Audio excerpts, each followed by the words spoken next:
uno che sicuramente non le manda a dire, per così dire, diciamo così, è il sindaco di Perfugas, Mario Sata.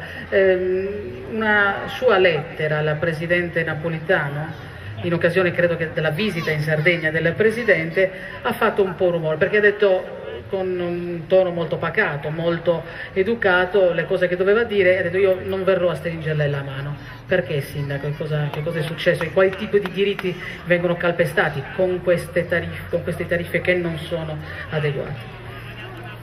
Beh, innanzitutto buonasera a tutti, grazie dell'invito da parte di Svegliamoci Sardegna e un grande augurio e un bocca al lupo, perché noi amministratori abbiamo bisogno di iniziative di questo tipo e oggi questa è la dimostrazione che una democrazia partecipata di questo tipo va a vantaggio poi di tutti. È quello che poi avevo scritto nelle 2 righe al Presidente Napolitano è sotto gli occhi di tutti. Anche noi, io sono sindaco di un paese, di un piccolo paese di 2500 abitanti dell'interno, ma che quindi potrebbe avere poco a che vedere col problema della continuità territoriale. Questo non è assolutamente così.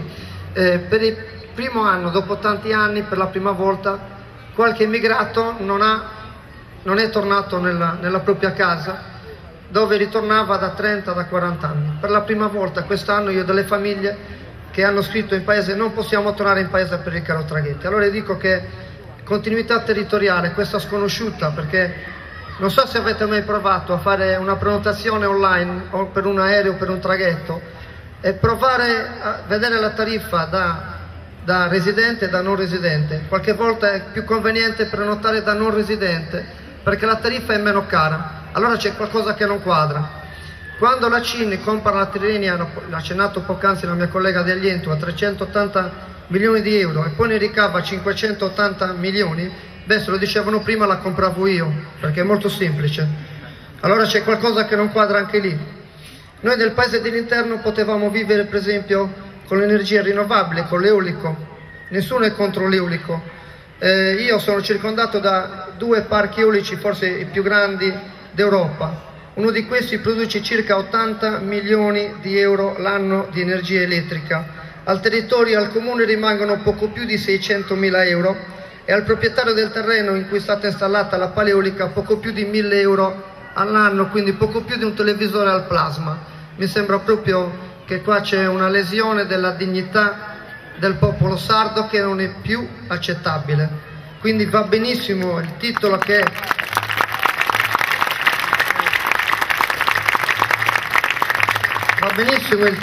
si è dato e il nome che si è dato all'associazione Svegliamoci Sardegna, perché davvero è arrivato il momento di svegliarci e di lottare per salvaguardare quelli che sono i sacrosanti diritti di libertà e di movimento che noi sardi dobbiamo assolutamente portare avanti. Una cosa di cui sono molto contento è un'amicizia che è nata qualche settimana fa con l'amico Fabrizio del Comitato della Continuità Territoriale, che sta chiedendo aiuto ai sindaci, e io penso da questo punto di vista l'unione dei comuni potrebbe essere molto importante per cercare di portare avanti questo tema e quindi di legare tutti i sindaci per portare avanti con una sola voce quelli che sono gli argomenti su a Roma, sulla continuità territoriale. Ma penso che la ricetta giusta per poter risolvere molti dei problemi che in questo momento attanagliano la Sardegna sono quelli della sovranità alimentare, della sovranità energetica, della sovranità economica della Sardegna, perché solo così potremo arrivare a decidere noi stessi il nostro destino e non essere calati dall'alto, perché qua stiamo parlando di un vero embargo che la Sardegna sta subendo e i sardi stanno subendo. Grazie al sindaco.